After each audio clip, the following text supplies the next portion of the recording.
berapa sih upah ataupun gaji ataupun salary seorang trainer bonsai atau pekerja seni bonsai. Jadi sekali lagi saya tidak mendiskreditkan salah satunya, hanya ini ya sekedar motivasi lah buat sahabat-sahabat yang mau berkecimpung di dunia perbonsaian, baik itu mau jadi kolektor, mau jadi pendungkel, mau jadi trainer, apalagi mau jadi YouTuber. Kalau bisa jangan saingan.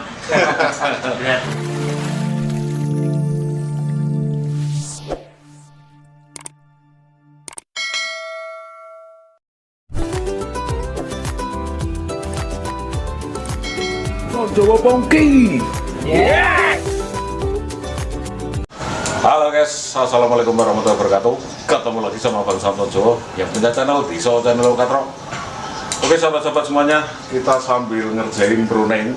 Ini Bang Samson mau sedikit istilahnya apa ya, semacam podcast juga roasting lah mengenai dunia trainer. Ya, dimana di sini Bang Samson juga tidak mendiskreditkan salah satunya di antara mungkin trainer satu dengan yang lainnya, juga pemakai jasa trainer. Jadi tujuan Bang Samson di sini hanya untuk memberi motivasi lah bahwa yang namanya profesi trainer itu juga profesi yang bagus, juga sangat menjanjikan. Berapa sih penghasilan dari seorang trainer juga kenanya ini Mas Kamal. Ini akan kita bahas, kita roasting Mas Has tadi ini yang sudah malang melintang ataupun sudah lama menggeluti di dunia trainer maupun di dunia perbonsaian. Oke, selamat sore ini Mas Has tadi. Sore Bang. Gimana kabarnya? Baik.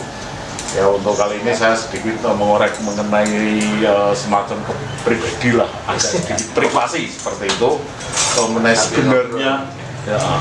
sebenarnya itu gimana sih, dan profesi dari seorang trainer itu. Pertama itu saya senang hobi dulu. Jadi tahun berapa ya? Baru saya bermain bonsai itu baru kurang lebih 14 tahun ya, kalau 2010 ya, kurang lebih 14 tahun. Oke, baru ya Bang. Termasuk barulah dibanding yang 50 tahun. Gimana untuk sekarang ini, kan banyak sekali tuh yang pengen jadi trainer, bahkan sampai sekolah lah seperti itu. Sebenarnya itu untuk penghasilan trainer sendiri gimana? Cukup menjanjikan atau gimana lah pokoknya? Berapa ya? Yang penting untuk diingat teman-teman, kalau mau belajar seperti saya, seperti orang-orang yang lain itu, sebenarnya perdalamlah dulu ilmu. Jadi jangan sekali-kali kita mikir yang pertama menentukan bayaran. Oh gitu ya. Itu sampai itu betul itu. Jadi kalau pesannya bahasa itu masih jiwa itu, kalau teman-teman ya ini sedikit sharing saja. Bekerjalah dengan cinta, bukan karena uang juga. Ya. Kalau kita sudah bekerja dengan apa namanya, dengan hati, dengan senang, kita tidak usah cari uang yang mengejar kita, uang yang hak kita. Ya. Jangan khawatir, sama dengan membuat bonsai sebenarnya. Kalau bonsai kita memang bagus, memang memang bagus, sebenarnya kita tidak usah menawarkan ini. Bonsai tidak akan membuat, pasti dicari orang kan gitu. Jadi apa namanya, buatlah yang mungkin tanpa harus berpikir kita harus menjual kemana, bingung kan. Oh iya iya. Intinya kuasai dulu lah ilmunya dulu, baru kita apa namanya, nanti salary yang mengikuti. Oh, salary ini duit ya? Iya. Oh ya, gaji lah, gaji ataupun upah ataupun salary. Dengan sekali-kali kita berpikir uang masalah dari, yang penting perjalanan dulu skill kita, ilmu kita, jadi itu orang akan senang lah. Nek tak pikir-pikirin Mas Has tadi yang mubeng we. Aslinya aku cuma pengen tahu berapa sih bayarannya untuk jasa seorang trainer, tapi muter kita penggal aja. Jadi untuk jenengan dengan skill jenengan yang seperti ini, itu kira-kira itu berapa itu? Berapa ya Mas Gamal? Ya berapa ya? Ya kalau dinilai dengan kata-kata UMRK, sebenarnya saya 3 kali datang itu mewakili dengan nominal UMR Semarang. Wow, UMR. wow, Ya kerja 3 hari sama dengan 1 bulan UMR. wow, kerja 3 hari sama dengan 1 bulan UMR. Mantap. Jadi untuk sahabat-sahabat yang masih muda, yang jenjang usianya masih ke depan masih panjang, itu kalau memang mau menekuni dunia trainer ataupun baik itu mungkin untuk bisa belajar sama Mas Hastadi juga bisa ya?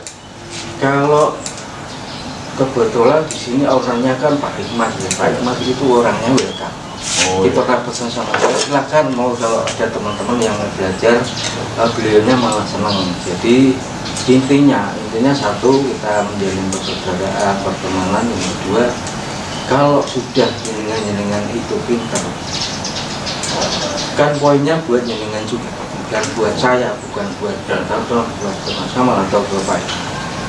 Jadi kembali lagi ke pribadi. Kalau sudah pintar, kita banyak orang memakai jasa kita. Sip lah. Ya sekolah gratis kan. Sekolah Saya gratis. juga welcome monggo kalau kita juga ya beli sama-sama belajar. Ya, sharing. lah.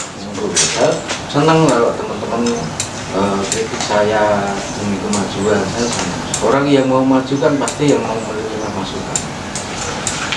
Jadi seperti itu untuk gaji seorang trainer ataupun salary ataupun upahnya itu 3 kali dia berangkat itu sudah standar dengan UMR. Standar dengan UMR kota, khususnya kota Semarang. Jadi tahu sendirilah. Ya, Seperti kira-kira seperti itu. Kemudian untuk sistem pengerjaan ini Mas, ya. ini apa per pohon, apa harian atau gimana itu? Kalau saya fleksibel kan, jadi tidak harus satu hari. Nah, kadang saya cuma mengerjakan 1-2 pohon sudah selesai, tapi kita harus tanggung jawab juga. Seorang trainer kan tidak cuma hanya ngawati, tidak hanya cuma ngomong, tapi juga harus bisa merawat kesehatan pohon. Jadi kita harus tahu, oh kira-kira pohon ini ada trouble-nya sebelah mana, dan kita harus tahu. Jadi mengusahakan performa pohon yang kita kerjakan tetap tampil prima, tampil sehat. Nah ini kemudian untuk Mas Gamal ini yang membantu pekerjaannya Mas Hastadi selaku trainer utamanya.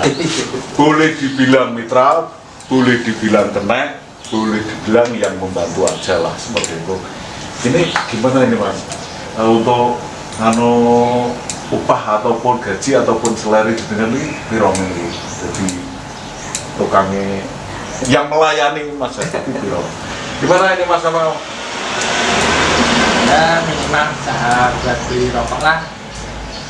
Kalau apa meneh masa tuku rokok tok, entes dino satu saya baru rokok iso bingung. Beli rokoknya kira-kira ya 4 slot. 4 slot. Saya kasih. Buat parukan.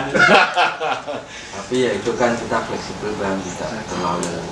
Yang penting kita sama-sama membantu lah. Untuk owner-owner yang mungkin sibuk, Ya. mungkin tidak ada waktu, bisa panggil banyak seperti kami. Tidak hanya kami di Semarang, banyak. Oke. Kemudian ini Mas Gamal ini rada bulet-bulet nek ngano upahe iki meh nggo tuku rokok kabeh wis ben arep watuk karo binguren lambung. Ya kemudian selanjutnya lah, ini kan untuk bonsai lah, ini kan boleh dibilang kan banyak lah mengeluarkan biaya untuk perawatan sebuah bonsai dari mulai kawat aja kalau yang hitam atau yang seperti ini, bekas-bekas seperti ini itu kalau para kolektor ini sudah tidak dipakai, bahkan saya yang belum ser tak kenceng-kenceng ini sudah tidak dipakai.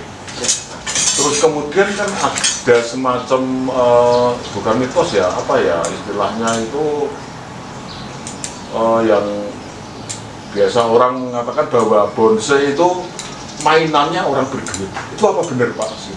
Ya sebenarnya ada sedikit keliru. Nah, sekarang kan kalau dulu di historinya itu kan bonsai itu kan Kerajaan ya?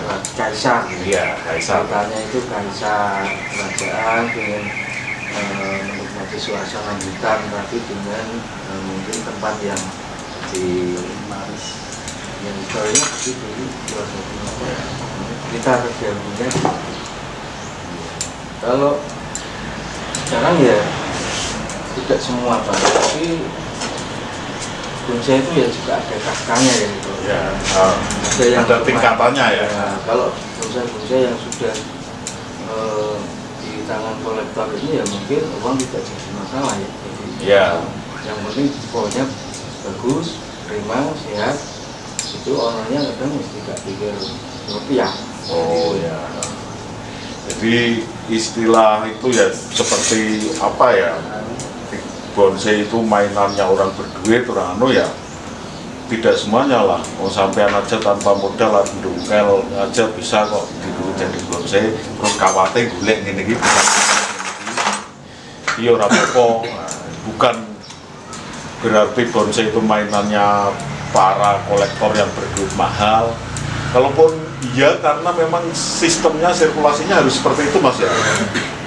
Diibaratkan dalam kehidupan ini kan ada yang di atas, ada yang menengah, kemudian ada yang di bawah. Kalau semuanya kolektor, semuanya trainer, semuanya pendungkel, malah orang pelaku des. Guys, Des oke.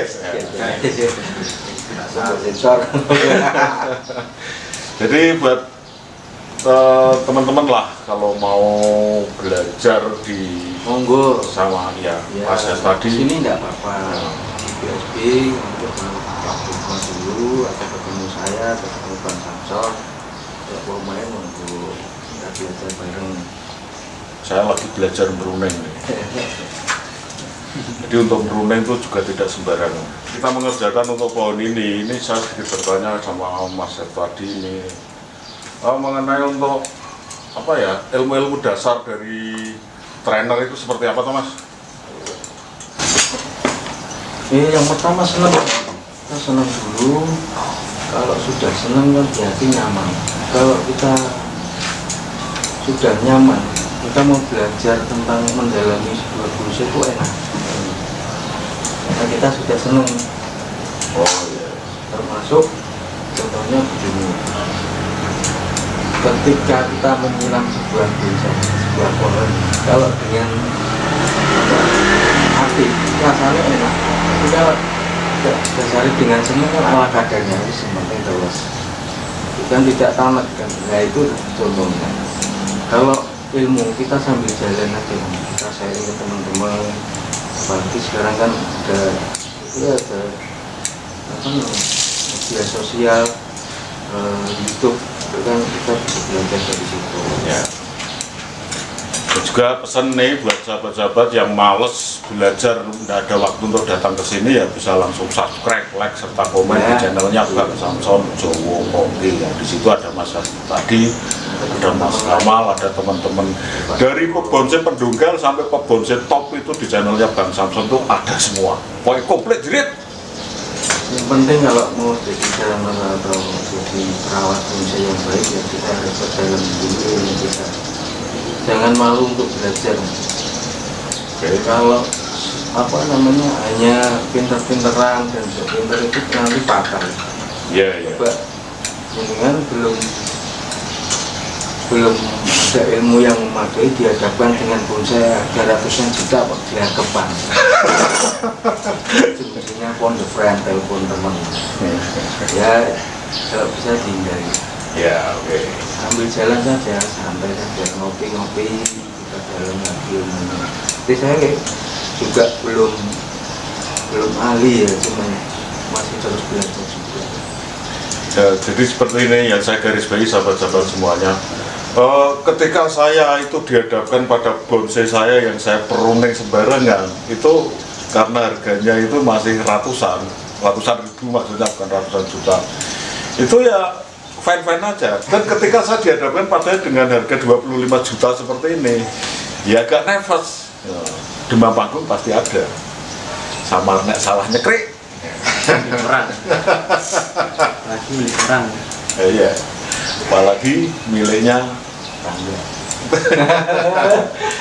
Miliknya juragan. Jadi yes.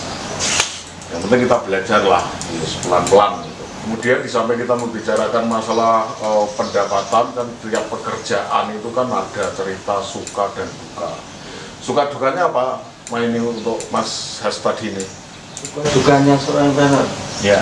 hampir nggak ada dukanya. Ya.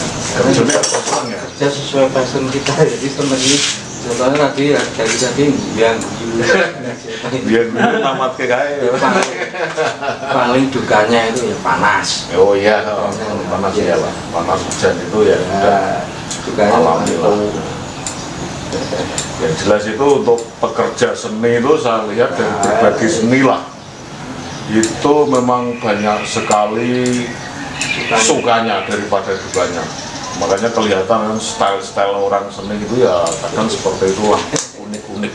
Jadi kesimpulannya untuk menjadi, kalau teman-teman ingin membidangi apa namanya, minat untuk menjadi seorang trainer, ya harus ada kuncinya itu 3. Seperti orang kerja umumnya lah. Yang pertama harus jujur, yang kedua tanggung jawab, dan yang ketiga jangan lupa disiplin waktu. Itu penting. Kalau kita dalam waktu sudah disiplin, ya, insya Allah segalanya juga disiplin. Terima kasih teman-teman sudah menyimak channel Bang Samson. Ketemu lagi di lain konsep. Mantap. Oke, saya rasa sudah cukup. Kurang lebihnya Bang Samson minta maaf. Bila kita berkualitas, Assalamualaikum warahmatullahi wabarakatuh. Tetap semangat, jaga kesehatan.